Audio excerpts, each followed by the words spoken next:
이 이야기가 사실이라면 정말 믿기 힘들 일입니다. 미국 유명 언론인의 한국 탐사기가 방송되자마자 시청률 신기록을 세웠다고 하네요. 뉴욕타임스의 베테랑 기자가 한국의 속도 문화를 취재하며 발견한 놀라운 이야기, 지금 바로 함께 살펴보겠습니다. 그 전에 구독과 좋아요 한 번씩만 부탁드릴게요. 아침부터 쏟아지는 서류 더미와 계속 울리는 전화벨. 뉴욕타임스 사무실은 언제나처럼 바쁘고 시끄러웠습니다. 그 속에서 난 내 기사를 마무리하기 위해 키보드를 두드리고 있었죠. 클레어 하딩, 40살의 탐사보도 기자. 지난 15년간 진실을 파헤치는 일을 해왔고 항상 제 모토는 하나였습니다. 진실은 천천히 밝혀진다. 대학에서 역사학을 전공했던 저는 깊이 있는 조사와 철저한 검증을 중요시했어요. 조급함이란 진실을 흐리는 적이라 생각했죠. 클레어, 내 사무실로 올래? 편집장 마이클의 목소리에 고개를 들었습니다.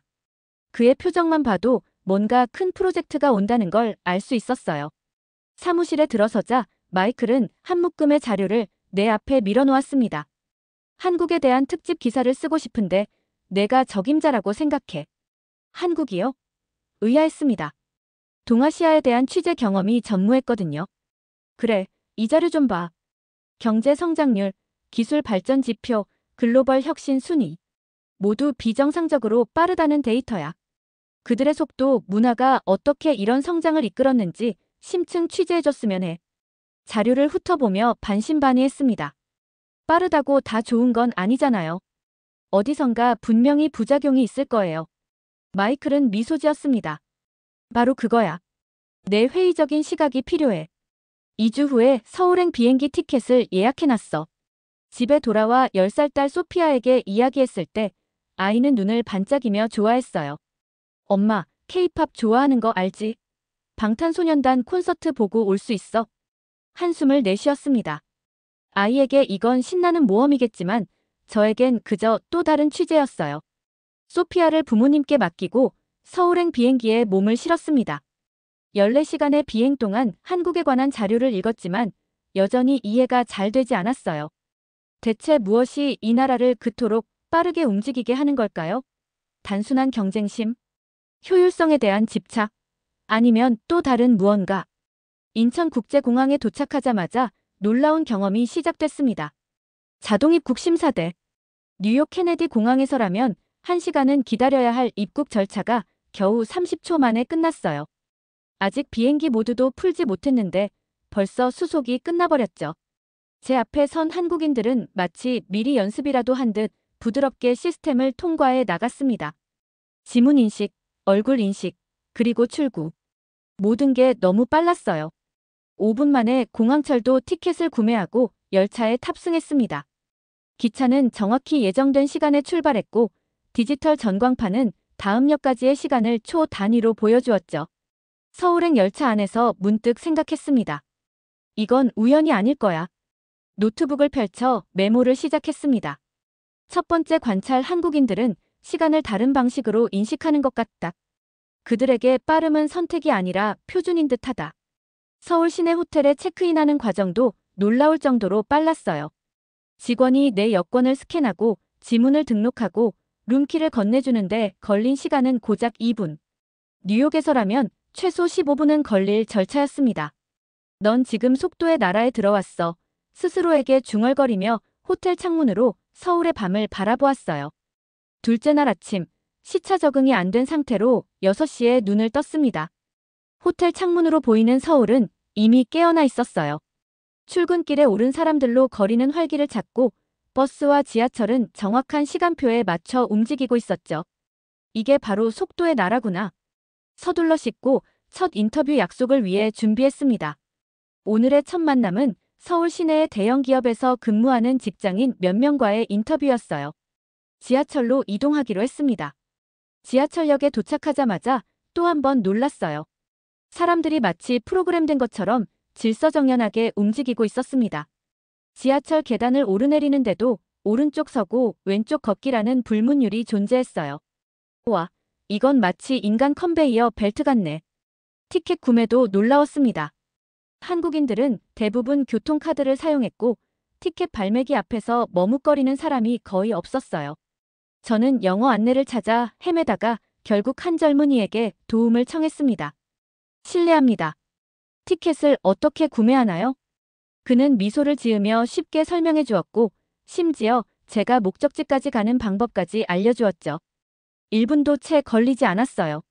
지하철에 탑승하니 다시 한번 놀랄 일이 있었습니다. 열차 내부의 전광판에는 다음 역까지의 도착 시간이 초 단위로 표시되고 있었어요.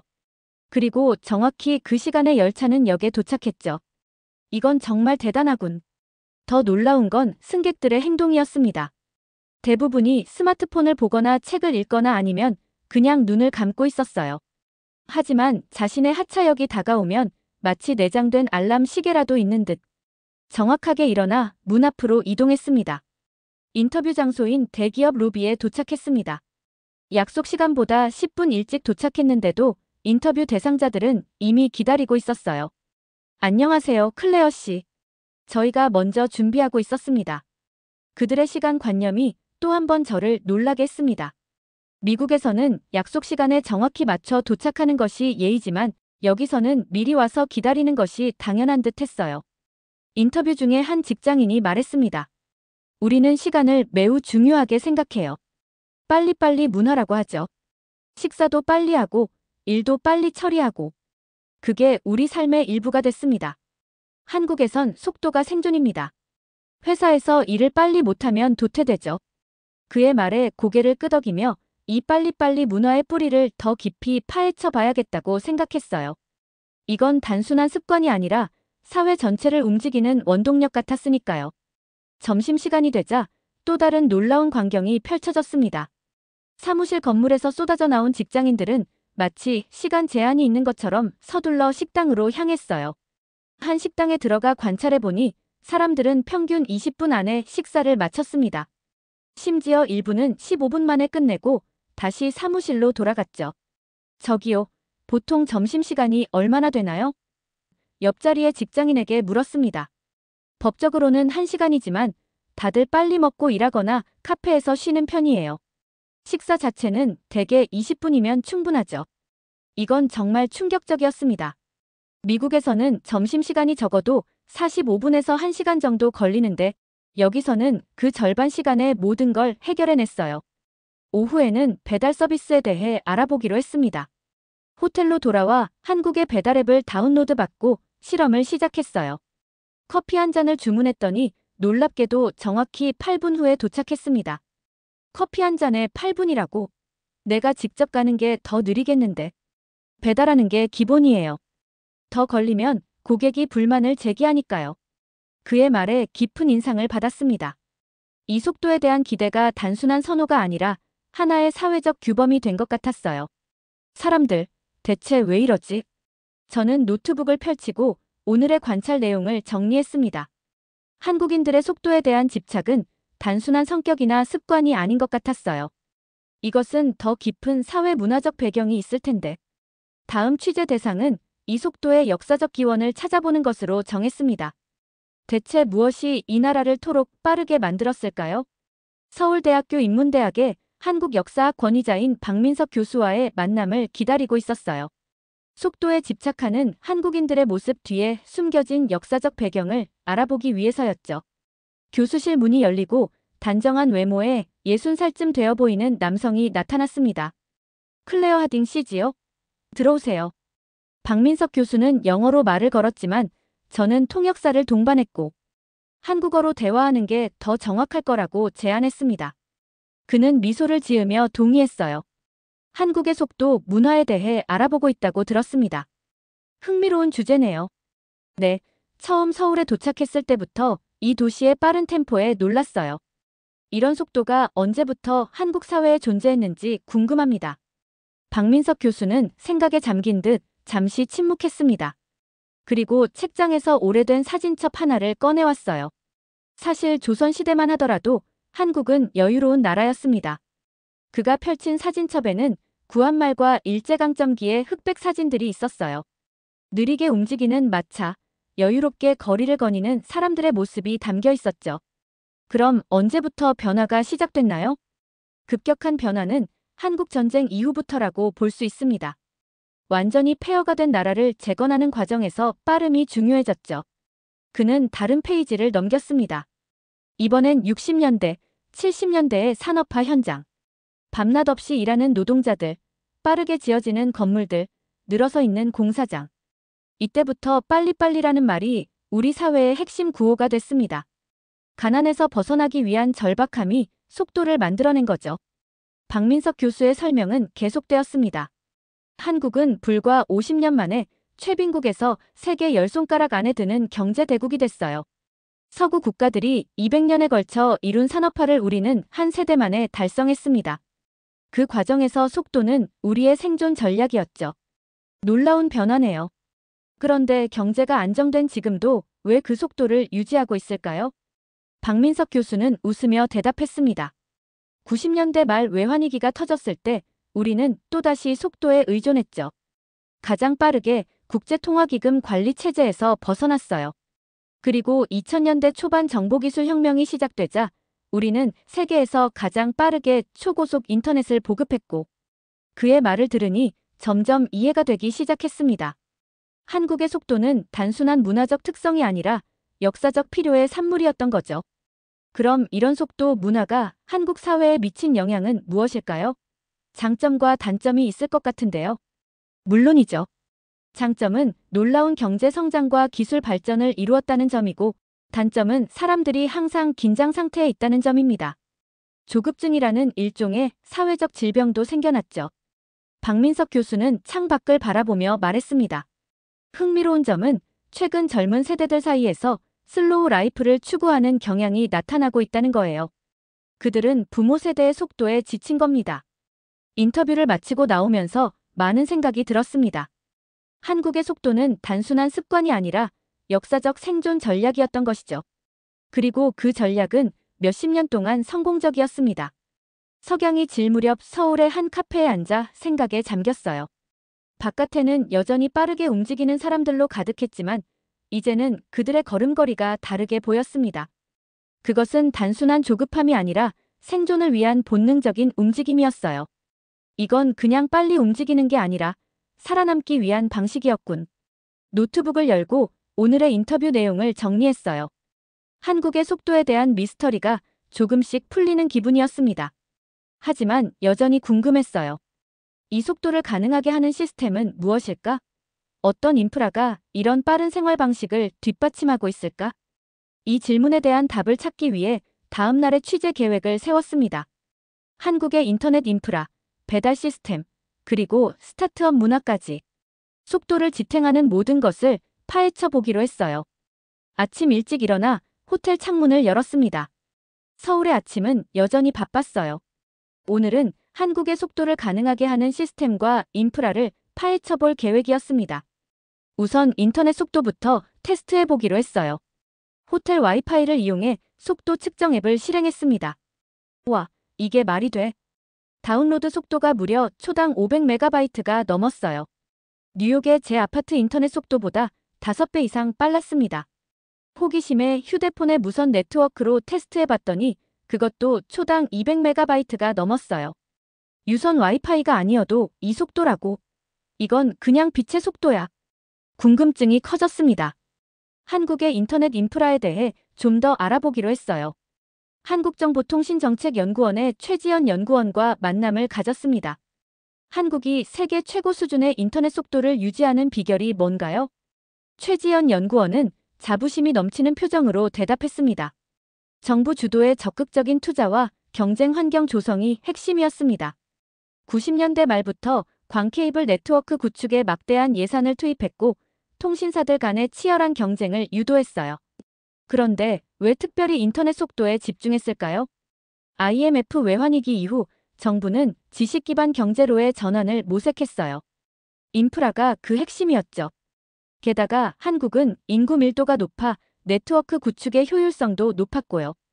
그녀의 설명을 들으니 더욱 흥미로웠습니다. 한국의 초고속 인터넷은 단순한 기술적 성과가 아니라 국가 발전 전략의 일부였던 거죠. 오후에는 요즘 한국에서 가장 핫한 스타트업 중 하나인 스피드테크를 방문했어요. 이 회사는 인공지능 기반 배달 최적화 시스템을 개발하고 있었습니다. 창업자인 박준호 대표가 직접 회사를 소개해 주었어요. 우리 회사의 모토는 더 빠르게, 더 스마트하게입니다. 한국의 배달 문화는 세계에서 가장 발달했지만 저희는 여기서 더 나아가려고 해요. 사무실 내부는 놀라웠습니다. 개발자들이 오픈 스페이스에서 활발하게 의견을 주고받으며 작업하고 있었어요. 벽에는 실패를 두려워하지 말자라는 문구가 크게 적혀 있었습니다. 한국의 스타트업 문화는 어떤가요?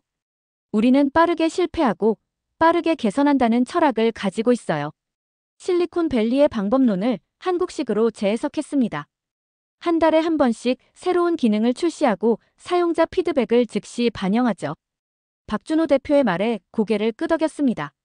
이것이 바로 한국의 속도를 지탱하는 기업 문화구나 싶었어요. 그런데 이런 속도가 직원들에게 부담이 되지는 않나요? 물론 그런 측면도 있습니다. 하지만 저희는 효율적인 속도를 추구해요.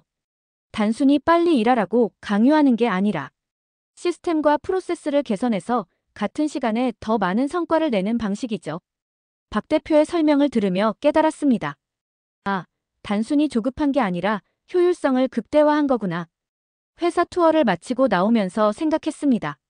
한국의 속도는 단순한 문화적 특성이 아니라 촘촘하게 짜인 시스템의 결과물이었어요. 인터넷, 스마트한 물류 시스템, 그리고 속도를 추구하는 기업 문화까지. 저녁에는 서울의 한 식당에서 다른 경험을 해보았습니다. 테이블에 비치된 태블릿으로 직접 주문하고 결제까지 마쳤어요. 음식이 나오는 시간도 믿기 힘들 정도로 빨랐습니다. 이게 바로 시스템이 뒷받침된 속도구나. 돌아오는 길, 문득 궁금해졌습니다. 이런 놀라운 시스템과 속도가 위기 상황에서는 어떻게 작동할까? 예를 들어, 코로나19 같은 글로벌 팬데믹 상황에서 한국의 속도 문화는 어떤 역할을 했을까? 다음 날의 취재 주제를 위기 속의 속도로 정하고 노트북을 닫았습니다. 내일은 한국의 코로나19 대응 사례를 살펴보기로 했어요. 다음 날 저는 서울의 한 병원을 방문했습니다. 코로나19 팬데믹 당시 한국의 대응 시스템을 알아보기 위해서였죠. 서울대학교 병원 감염관리실의 김정은 교수가 저를 맞이했어요. 한국의 코로나 대응이 세계적으로 주목받았다고 들었어요. 특히 초기 대응 속도 측면에서요. 김정은 교수는 고개를 끄덕이며 말했습니다. 사실 우리는 2015년 메르스 사태에서 쓰라린 교훈을 얻었습니다. 그때 대응이 늦어 많은 희생이 있었거든요. 그 경험을 바탕으로 신속 대응 시스템을 구축했어요. 어떤 시스템이었나요? 코로나19 첫 환자가 확인된 날로부터 일주일 만에 진단 키트를 개발했습니다. 보통 이런 과정이 몇 개월 걸리는데 말이죠. 그리고 드라이브스루 검사소를 세계 최초로 도입했고요. 김 교수는 태블릿을 꺼내 당시 상황을 보여주었습니다. 차 안에서 검사를 받는 사람들, 10분 만에 처리되는 절차, 24시간 내에 결과가 통보되는 시스템까지. 정말 인상적이네요. 이런 빠른 대응이 가능했던 비결이 궁금합니다. 3가지가 있습니다. 첫째, 과거 경험에서 얻은 명확한 매뉴얼. 둘째, 공공과 민간의 긴밀한 협력. 셋째, IT 인프라를 활용한 정보 공유 시스템이죠. 김 교수의 설명을 들으며 노트에 열심히 메모했습니다. 한국의 대응은 단순히 빠른 것이 아니라 체계적이고 효율적이었던 거죠. 마스크 앱 개발도 놀라웠어요. 불과 일주일 만에 전국 약국의 마스크 재고를 실시간으로 확인할 수 있는 앱이 나왔다면서요? 네, 정부가 데이터를 개방하고 민간 개발자들이 자발적으로 참여해서 가능했던 일입니다. 우리나라의 IT 인프라와 개발자들의 역량, 그리고 국민들의 빠른 적응력이 합쳐진 결과죠. 병원을 나와 당시 드라이브스루 검사소가 있었던 장소를 방문했습니다. 지금은 평범한 주차장이 되어 있었지만 팬데믹 당시 이곳은 하루에 수백 명을 검사하는 최전선이었다고 합니다. 오후에는 코로나 상황 당시 한국을 취재했던 해외 기자들을 만났습니다. 프랑스 르몽드 신문의 마크 디브아 기자와 영국 가디언의 에밀리 존슨 기자였어요. 한국의 코로나 대응을 어떻게 평가하셨나요? 마크 기자가 먼저 입을 열었습니다. 솔직히 말해 처음엔 반신반의했어요. 이게 어떻게 가능하지? 하는 의문이 들었죠. 프랑스에서는 검사 결과가 나오는 데만 3일에서 7일이 걸렸는데 한국은 24시간이라니까요. 에밀리 기자도 덧붙였습니다. 영국 정부는 앱 하나 만드는데 몇 달을 끙끙대고 결국 실패했는데 한국은 일주일 만에 완벽하게 작동하는 시스템을 구축했어요. 그때 진심으로 놀랐습니다. 두 기자의 말을 들으니 한국의 속도와 효율성이 국제적으로도 주목받을 만했다는 생각이 들었어요. 한국의 이런 빠른 대응 능력의 근원이 뭐라고 생각하세요? 마크 기자가 생각에 잠겨 대답했습니다. 저는 그것이 훈련된 본능이라고 생각해요. 한국인들은 위기 상황에서 본능적으로 빠르게 움직이지만 그 뒤에는 철저한 훈련과 준비가 있죠. 에밀리 기자도 고개를 끄덕였습니다. 위기 상황에서 진가를 발휘하는 것이 한국의 속도 문화인 것 같아요. 평상시의 빠른 템포가 비상시에 더욱 빛을 발하는 거죠. 그들의 말이 제 취재에 중요한 통찰을 주었습니다. 한국의 속도는 단순한 조급함이 아니라 위기에 대응하기 위한 사회적 역량이었던 거예요. 해가 저물 무렵 서울의 한 카페에 앉아 지금까지의 취재 내용을 정리했습니다. 한국의 속도, 문화가 점점 더 명확하게 그려지기 시작했어요. 그 역사적 필요에서 비롯된 속도, 시스템과 인프라로 뒷받침되는 속도, 그리고 위기 상황에서 빛을 발하는 속도. 그런데 문득 궁금해졌습니다. 이런 속도가 주는 부작용은 없을까? 빠른 템포의 삶 속에서 한국인들은 어떤 스트레스와 압박을 느끼고 있을까? 다음 날의 취재 주제를 속도의 명암으로 정하고 노트북을 닫았습니다. 이제 한국의 속도가 가진 양면성을 파헤쳐볼 차례였어요. 다음 날 저는 서울의 한 정신건강의학과 클리닉을 찾았습니다. 한국의 속도 문화가 가진 그림자를 살펴보기 위해서였죠. 이곳에서 이수진 박사를 만났어요. 이수진 박사는 직장인의 스트레스와 번아웃 증후군을 주로 연구하는 전문가였습니다. 빠른 생활 리듬이 정신 건강에 미치는 영향에 대해 말씀해 주세요. 이수진 박사는 잠시 생각하더니 차분한 목소리로 대답했습니다. 빨리빨리 문화는 효율성과 생산성을 높이는 반면 만성적인 스트레스와 불안감을 유발하기도 합니다. 특히 서울 같은 대도시에서는 시간 부족 증후군을 호소하는 환자들이 많아요. 시간 부족 증후군이라면 시간이 항상 부족하다고 느끼는 건가요? 맞습니다. 객관적으로는 시간이 충분함에도 불구하고 늘 뒤처져 있다는 불안감을 느끼는 상태죠. 심각한 경우 불면증, 공황 발작으로 이어지기도 합니다. 이수진 박사가 컴퓨터 화면을 돌려 몇 가지 데이터를 보여주었습니다. 한국의 직장인 스트레스 지수, 수면 부족률, 번아웃 증후군 발생률 모두 경제협력개발기구 국가 중 상위권이었어요. 변화는 없나요? 흥미로운 변화가 일어나고 있습니다. 2010년대 중반부터 탈속도, 슬로우 라이프를 추구하는 움직임이 생겨났어요. 특히 20대, 30대 젊은이들 사이에서 말이죠. 이수진 박사의 말에 관심이 생겼습니다. 그녀는 계속해서 설명했어요. 워라밸이라는 말을 들어보셨나요? 워크라이프 밸런스의 줄임말인데 요즘 젊은 세대의 핵심 가치가 되었습니다.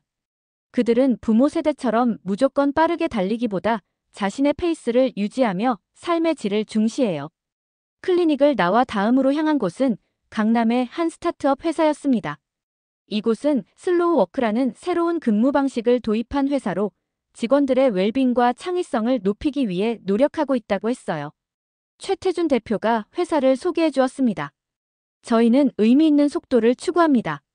단순히 빠르게 일하는 것이 아니라 본질적인 가치를 창출하는 데 집중하죠. 사무실 내부는 여유로운 분위기였습니다. 직원들이 자유롭게 대화하며 일하고 있었고 한쪽에는 명상실도 마련되어 있었어요. 기존의 방식과 어떤 차이가 있나요? 예전에는 야근이 미덕인 것처럼 여겨졌지만 저희는 오후 6시 이후 업무를 지향합니다. 그리고 매주 수요일은 디지털 디톡스 데이로 지정해 회의나 메시지를 최소화하고 집중적으로 업무에 몰입할 수 있게 해요. 최 대표의 설명을 들으며 흥미로웠습니다. 이것은 속도를 완전히 거부하는 것이 아니라 더 의미 있고 지속 가능한 방식으로 재해석하는 것이었어요. 오후에는 서울 외곽의 한 카페를 찾았습니다. 이곳은 슬로우 라이프를 추구하는 젊은이들 사이에서 인기 있는 공간이라고 했어요. 실내는 따뜻한 목재와 식물로 꾸며져 있었고 사람들은 책을 읽거나 노트북 작업을 하며 여유롭게 시간을 보내고 있었습니다. 20대 후반으로 보이는 이진나 씨와 이야기를 나눌 수 있었어요. 요즘 젊은 세대들이 슬로우 라이프를 추구한다고 들었어요. 어떤 의미인가요? 이진나 씨는 생각에 잠겨 대답했습니다. 단순히 느리게 산다는 의미는 아니에요. 무의미하게 서두르지 않고 내 삶의 주도권을 가지겠다는 거죠. 부모님 세대는 빨리 성장하고, 빨리 취업하고, 빨리 결혼하라고 하시지만 우리는 각자의 속도가 있다고 생각해요. 그럼 사회의 빠른 템포에 적응하는 것이 어렵진 않나요? 물론 쉽지 않아요. 저도 회사에서는 빠르게 움직여야 하니까요. 하지만 적어도 제 여가 시간만큼은 제 페이스를 유지하려고 노력합니다. 속도를 멈추는 게 가능할까요? 라는 질문에는 이진나 씨가 미소 지으며 대답했습니다. 완전히 멈추는 건 불가능하지만 내 삶의 일부에서라도 의식적으로 속도를 조절하는 건 가능하다고 생각해요. 이진나 씨의 말이 깊은 인상을 남겼습니다. 그녀를 비롯한 젊은 세대는 한국 사회의 속도에 대해 새로운 해석을 내리고 있었어요. 그것은 거부나 수능이 아닌 창의적인 재해석이었죠. 저녁이 되어 호텔로 돌아오는 길, 서울의 거리를 걸으며 생각했습니다. 한국의 속도에는 분명 양면성이 있었어요. 놀라운 발전과 효율성이라는 빛의 측면이 있는 반면 스트레스와 압박이라는 그림자도 존재했죠. 그리고 이제 새로운 세대는 그 속도의 의미를 다시 정의하고 있었습니다. 이건 단순한 문화적 현상이 아니야. 더 깊은 무언가가 있어. 취재를 마무리할 시간이 다가오고 있었습니다. 내일은 마지막 인터뷰를 통해 한국의 속도가 가진 진정한 의미를 정리해 보기로 했어요. 취재 마지막 날, 저는 한남동의 조용한 카페에 앉아 있었습니다. 지난 일주일간의 취재를 통해 수집한 자료들을 정리하며 한국의 속도가 가진 의미를 곱씹고 있었어요. 그때 약속했던 마지막 인터뷰 대상자가 도착했습니다. 박민준 교수. 서울대학교 사회학과에서 현대 한국 사회의 문화적 특성을 연구하는 학자였습니다. 그는 따뜻한 미소로 저를 맞이했어요. 클레어 씨, 마지막 날까지 열심히 취재하시네요. 이제 조각들을 맞추는 단계예요. 한국의 속도에 대해 많은 것을 배웠지만 아직 전체 그림을 완성하지 못한 느낌입니다. 박 교수는 커피를 한 모금 마시고 말했습니다. 한국의 속도를 어떻게 정리하시겠습니까? 고민하며 대답했습니다. 처음에는 단순한 조급함이나 성급함으로 보였어요. 하지만 점점 깊이 들여다볼수록 이것이 역사적 필요에서 비롯된 생존 전략이었다는 걸 알게 됐습니다. 그리고 이제는 그 속도가 사회 시스템과 인프라, 심지어 사람들의 사고방식에까지 깊이 각인된 것 같아요.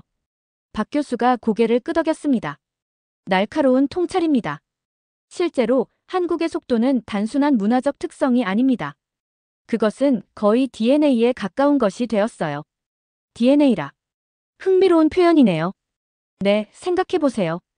DNA는 생존과 적응의 결과물이잖아요. 한국의 속도도 마찬가지입니다.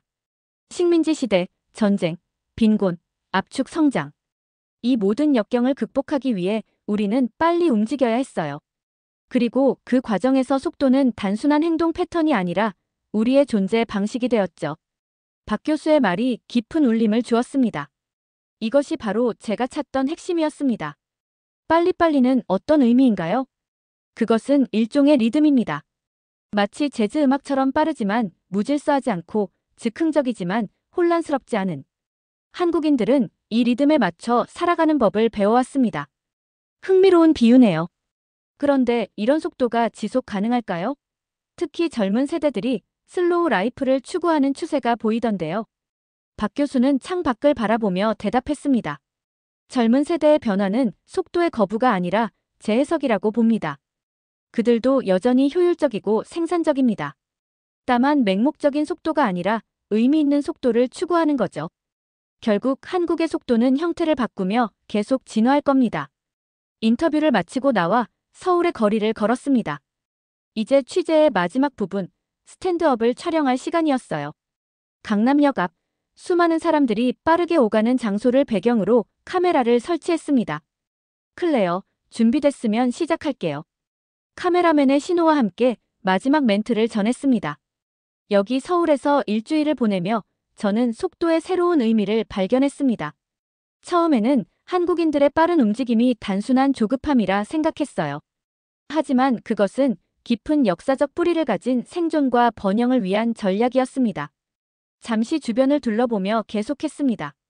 한국의 속도는 무질서한 돌진이 아닙니다. 그것은 정교하게 설계된 시스템, 발달된 인프라, 그리고 사회적 합의에 기반한 효율성의 극대화. 위기 상황에서 더욱 빛을 발하는 이 속도는 한국이 세계적인 도전에 신속하게 대응할 수 있는 원동력이 되고 있습니다. 지나가는 사람들을 가리키며 말했습니다. 그리고 이제 새로운 세대는 이 속도에 자신만의 해석을 더하고 있어요. 무조건 빠른 것이 아니라 의미 있게 빠른 것. 외부의 압박이 아니라 내면의 리듬에 따라 움직이는 것. 이것이 한국 속도의 미래일지도 모릅니다. 마지막 결론을 위해 목소리를 조금 낮추었습니다. 이건 단순한 조급함이 아닙니다. 이건 한국인의 리듬입니다.